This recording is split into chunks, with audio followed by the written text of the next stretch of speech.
Have you ever wondered what it takes to get godlike aim? The tour de force in hand. Ooh, as I say that! What? Imagine being able to hit clip after clip, get into any rank you want, and being one of the best players in all of Valorant. Up against Demon now! Oh my... I'm Corey, an Ascendant 3 Valorant player, and my goal is to make these streams a reality, because I'm 17 and have 1 year left to chase my wildest ambitions of playing in collegiate or tier 3 Valorant. The twist is that I'm going into my last year of high school, and if I want any chance of competing, I need to go all the way from Ascendant to High Immortal, the top 0.1% of the game. This is exactly why I spent the last few months learning everything I can about aim and perfecting a routine that has earned me 250 RR in the past 2 weeks. In this video, I'm going to break down the most important parts of my routine and the technique that I use. If you stick around to the end, I'm going to show you how I actually created a routine that targeted my in-game weaknesses, how I used the range to better transfer skills built in the aim trainer to Valorant, and much more important things that I think that you should know. Let's get right into it. The first thing I want to talk about is choosing an aim trainer, because this will affect how efficient your practice is. In my opinion, I would use either 𝐁𝐮𝐬𝐬 𝐈𝐧𝐪𝐮𝐢𝐫𝐢𝐬 𝐈𝐧𝐪𝐿 These are the three biggest aim trainers, and that means that they each have a decent amount of scenarios. All of them work, and each have their own pros and cons, but I just really don't like the feel of 𝐁𝐮𝐬𝐬𝐬𝐿. It feels slow and hard to actually find good scenarios, so I try to invest money in either 𝐁𝐻𝐵𝐼𝐧𝐪 or 𝐁𝐵𝐵𝑎st. This video is sponsored by 𝐁𝐵𝐵𝑎st, but I have been using it for 2 to 3 years now before I even made videos, and I actually do prefer it to the other aim trainers. I'm not just selling out for money and shit, I have the most hours in it, and it's the aim trainer that has worked the best for me personally. If price matters, 𝐁𝐵𝐵𝑎st is cheaper, and you can use the link in the description to support me and show the guys at 𝐁𝐵𝐵𝑎st that it was a good choice to sponsor me. Alright, so now I want to get into my routine, the most important scenarios, and what they're meant to do. My routine is broken up into 4 basic sections, like the 4 main elements of aim: switching, static clicking, dynamic clicking, and tracking. Since my routine is designed for Valorant, I think it should be no surprise that the bulk of it is composed of static and dynamic clicking. Switching can kind of help in Valorant, and in my opinion, good tracking is rarely useful. Some things to know: I aim train on a higher sensitivity than what I use in-game. This promotes precision and requires more mouse control.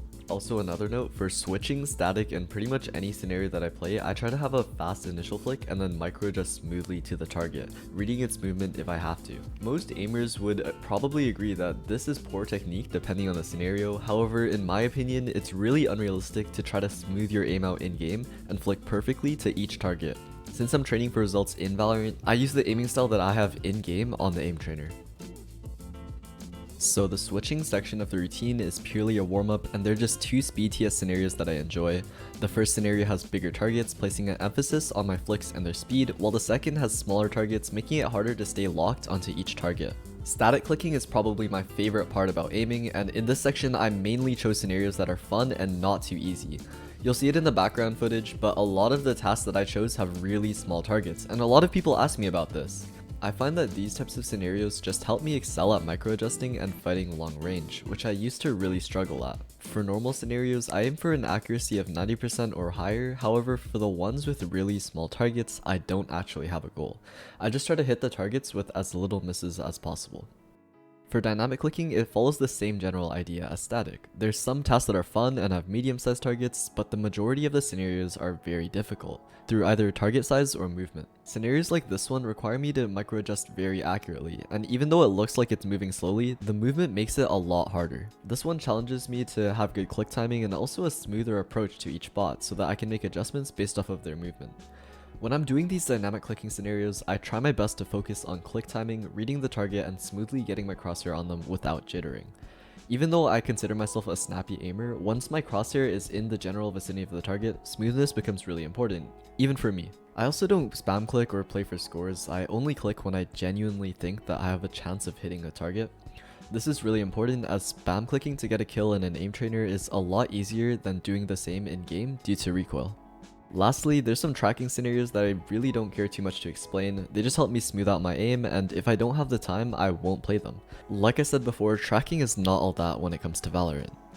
All of the aim training footage that you saw today was on 𝐁𝐵𝐵𝑎st, and to be honest, I have tried to find scenarios with small or slowly moving targets on 𝐁𝐻𝐵𝐵𝑎st or 𝐁𝐿𝐬𝐬𝐬𝐿 before, and it's just so much easier on 𝐁𝐵𝐵𝑎st. So again, if you do want to feel how smooth 𝐁𝐵𝐵𝑎st is for yourself or play my routine, use the link in the description or pinned comment. If you want to play my routine, you can search up headshot percentage warmup in 𝐬𝐬𝐬𝐬 routine section and you'll find it. It's definitely not meant for beginners, so if your Valorant rank is below plat, I'd try to find an easier one for yourself. And even if you are a more advanced player, I'd recommend you try creating your own routine fit for yourself, just like I did. And that's what this part of the video is going to cover. It's going to cover how I built a routine that I enjoy playing and helps me work on my weaknesses in Valorant.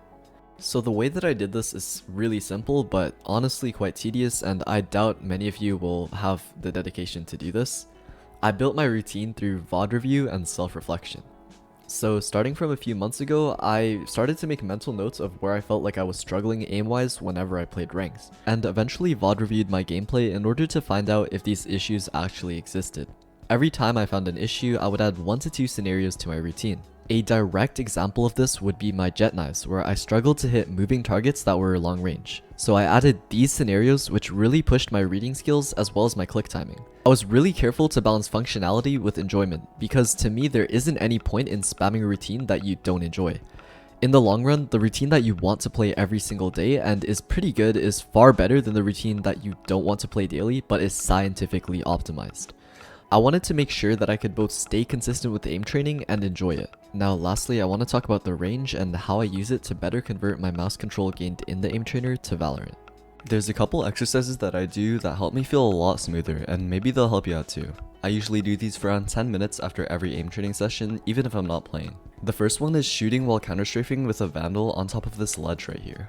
This is good for getting more comfortable with aim while moving in game, which is important because in most gunfights you take, you will be moving. It also helps me get smoother and more comfortable with my movement. Next up is shooting while counter-strafing while closer to the bots. This is the same thing as the last exercise, but the bots will appear to be moving a lot faster because you're closer to them. It helps me get more familiar with how I should aim while moving at different ranges. And then I like to finish things off with a little bit of spray transfers with every gun I use consistently, so for me this would be the Vandal, Phantom, and Spectre, but if you pick up the Ares often or the Odin, you should probably also practice spray transfers with those. I came up with these 3 exercises after thinking about the concept of aim filters, which is just anything in a game that makes gunfights more difficult than hitting a target in an aim trainer.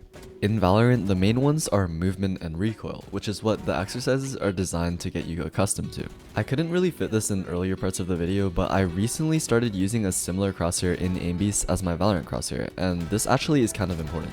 I used to use a small red dot crosshair in 𝐬𝐬𝐬𝐬, which made hitting smaller targets really easy, but this actually became an issue for me because it allowed me to visually confirm that the targets were at the center of my crosshair. In Valorant, I can't tell when my enemy's head is in the exact center of my crosshair because I use a cross that's kind of big, and I wanted to get used to centering the target instinctually instead of relying on a visual confirmation with a dot crosshair. So I changed my 𝐬𝐬𝐬𝐬's crosshair and my scores dropped very drastically, and this is a sign that I was relying on the dot to hit these smaller targets. And it's just something to keep in mind if you're going to try my routine or similar scenarios that have small targets.